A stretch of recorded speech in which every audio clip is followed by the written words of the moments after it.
welcome back to my channel. This is Jenny from Polly's Paper Studio, and you are watching day 3 of our 12 days of Christmas in July at Polly's Paper Studio.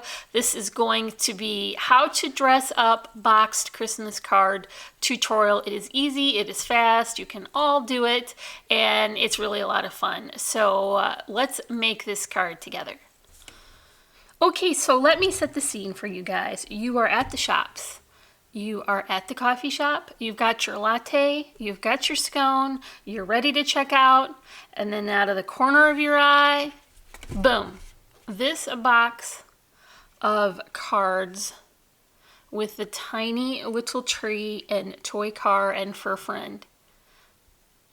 And you don't know how it gets in your cart. It just does. And then it's yours. You own it now. You brought it home. You've got to do something with it because you are a card maker. You are not a card buyer. You can fix this. You just have to think like a card maker. So I have gotten out my image and I have removed the top layer and cut it to the size that I want to use for a 5 by 6.5 inch card. So then you've got all of these cards ready to use and a lot of envelopes, which are now not going to fit. But you can use these to create a very cute Christmas inspired mini envelope flip book, which may or may not be the project for tomorrow. We'll see how that goes. So this particular set came into my life from Barnes & Noble last year. We went to get our family Christmas puzzle and a few gifts, and I just couldn't help myself. You can't judge me for this. It's too cute. I had to have it. So I'm just going to work with it. I have prepared this card base. It is a 5 by 6.5 and it is top folding. I've put some of the pattern paper inside, and you can use on the back side as the sentiment already printed. I don't know if humor is your thing or you want to go more sentimental. I don't really have a preference except that this is already ready, so you might as well put some matting on it and add it. It's a flat paper too, so you can write on it with a regular pen, and you can even leave the side open if you want to tuck in a card with a gift card or something, so you can make that more personal, and then you can work on the top. This is going to be sort of a country plaid, mountain chic inspired, so I'm using the buffalo check pattern, but this time in red because it matched the tiny car. So the base is just going to have black cardstock, and then I'm going to layer it with that buffalo check. This is a great way to use your scraps. This is like, just grab your scrap bin out and pull out the patterns that coordinate with your boxed cards. Incidentally, this is also a good way to get the kids involved because you know that they're all going to be pretty much the same, so you can cut all your sizes out and then have the kids assemble them, and I think they would really enjoy that. So here's a big doily, and this is from Cherry Lynn Designs. I'm going to put it just right of middle, and that has a double-sided adhesive tape to hold it down.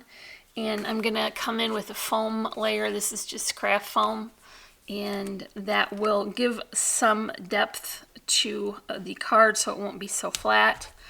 And also it gives it a little bit of structural stability.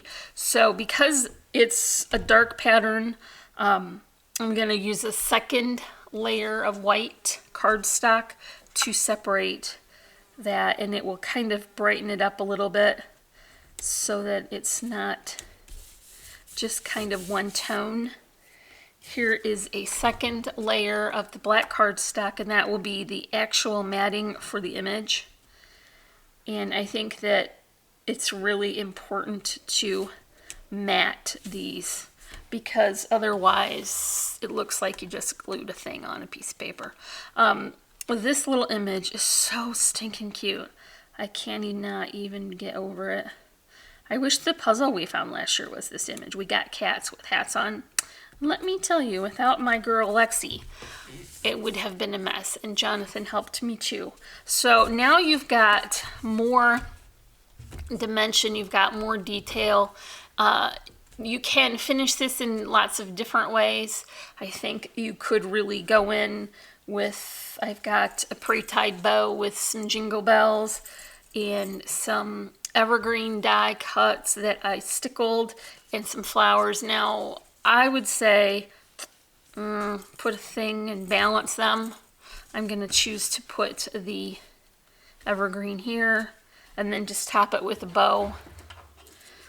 So I think if I just put a dab of hot glue behind here, it will be disguised behind the bow. That's really hot. Ouch. And one more for the bottom. I'm really into plaid this year. Can you guys tell? I mean, I kind of was last year too. Let's just admit that I'm always into plaid. That's just my thing. And this is chevron to go over the plaid with a bit of twine as a second loopy bow. And that will just sort of go right there. You can add another sentiment to this particular card, I think, because this writing is really small. But I am going to finish it off with some of these stars that I just found in the drawer. Like I said, use your stash for this. So let's pick one that's a little poofy. This is a good idea. Can you hear that fly? There's a fly. I can't win for losing with this technology. Yeah. Okay, so one of those, and let's do two of the smaller ones. And I think that will finish off this card perfectly. And now that I'm thinking about using those little envelopes, maybe tomorrow we will do a mini envelope flip book, right? For Christmas. That sounds like a good plan. These are really stuck on well. I like that. You know, it's not going to come off later. Oh, that's really sweet. All right, so the Gotcha Buy, they got me with the card with the tiny squirrel on it, but I did manage to make it a little more dressed up and a little more personal, and I'm really quite pleased with how it turned out. So if you enjoyed this project, give me a thumbs up, leave me a comment. I'm still taking suggestions for ideas for our 12 Days of Christmas projects. If you're not already, I would love for you to subscribe, and I thank you all so much for watching, and I'm wishing you all a happy and productive day. Thank you so much. Bye.